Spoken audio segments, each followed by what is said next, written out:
Hi అందరికీ, welcome back to my channel Lavanyaraj. ఎంతో టేస్టీగా ఉండే మటన్ కర్రీ ఇలా చేసుకోండి. ఫస్ట్ టైం చేసినా కూడా చాలా పర్ఫెక్ట్గా చాలా టేస్టీగా వస్తుందండి. ఇలా ఒకసారి ట్రై చేయండి. ఎంతో టేస్టీగా ఉండే మటన్ కర్రీ. రండి చూసేద్దాం. కేజీ వరకు మటన్ తీసుకున్నాను, చూస్తున్నారు కదా, కేజీ తీసుకున్నాను. ఇప్పుడు ఆనియన్, పచ్చిమిర్చి, కాస్త పుదీనా కూడా కట్ చేసి తీసేసుకున్నాను.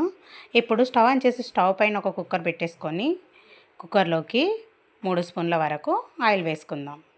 వేసుకొని ఆనియన్ ఇంకా పచ్చిమిర్చి ముక్కలు కూడా వేసి వేయించుకుందాం. ఇలా పచ్చిమిర్చి ముక్కలు ఆనియన్ వేగేటప్పుడు సాల్ట్ వేసుకోండి, కాస్త తొందరగా వేగిపోతాయి.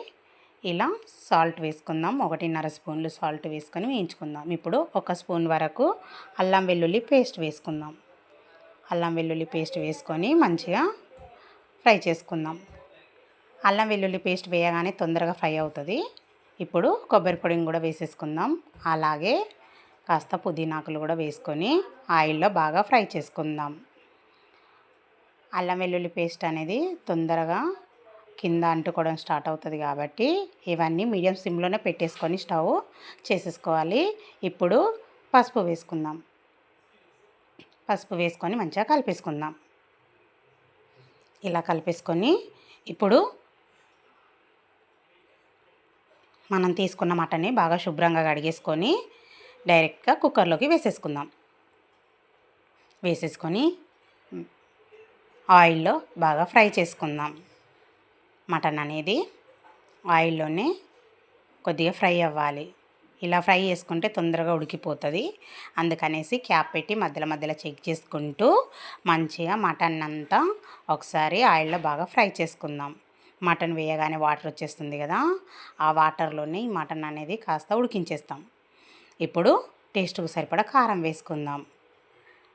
5 స్పూన్ల వరకు కారం వేసుకొని మంచిగా కలిపేసుకుందాం, మటన్లో బాగా పట్టేలాగా. ఇప్పుడు కారం వేసినాక కూడా ఇంకొక 5 నిమిషాలు మంచిగా ఫ్రై చేసుకుందాం. ఎందుకంటే కారం అనేది కూడా మంచిగా ఫ్రై అవ్వాలి, పీసెస్కి బాగా పట్టుకోవాలి కాబట్టి మధ్యలో మధ్యలో చెక్ చేసుకుంటూ ఇలా బాగా ఫ్రై చేసుకుందాం.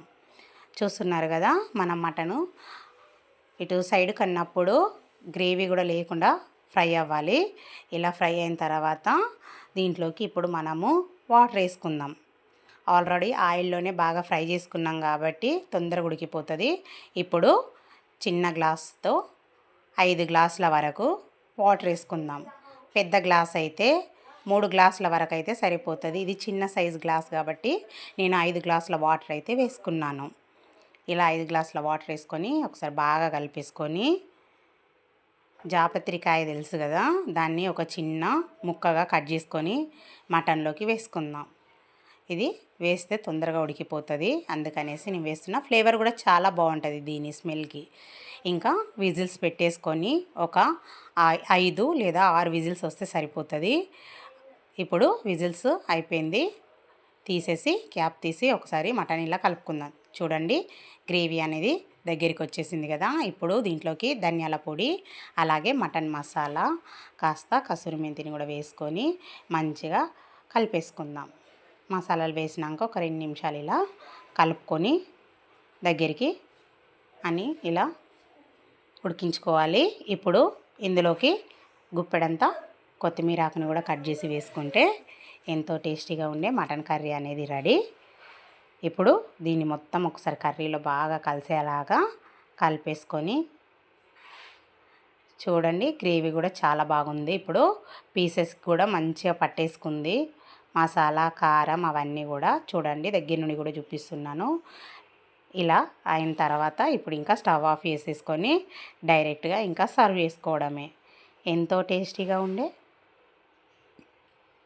మటన్ కర్రీ ఇలా చేసుకోండి. ఫస్ట్ టైం చేసినా కూడా చాలా బాగా వస్తుందండి, చాలా టేస్టీగా ఉంటుంది. ఎంతో సింపుల్గా చాలా ఈజీగా టేస్టీగా ఉండే మటన్ కర్రీ చపాతీలోకి, రైస్లోకి, దేంట్లోకైనా పర్ఫెక్ట్గా ఉంటుంది. ఇలా ఒక్కసారి ట్రై చేయండి. Okay friends, like, share, subscribe, comments please. Recipe అయితే ట్రై చేయండి, చాలా బాగుంది. Okay friends, bye.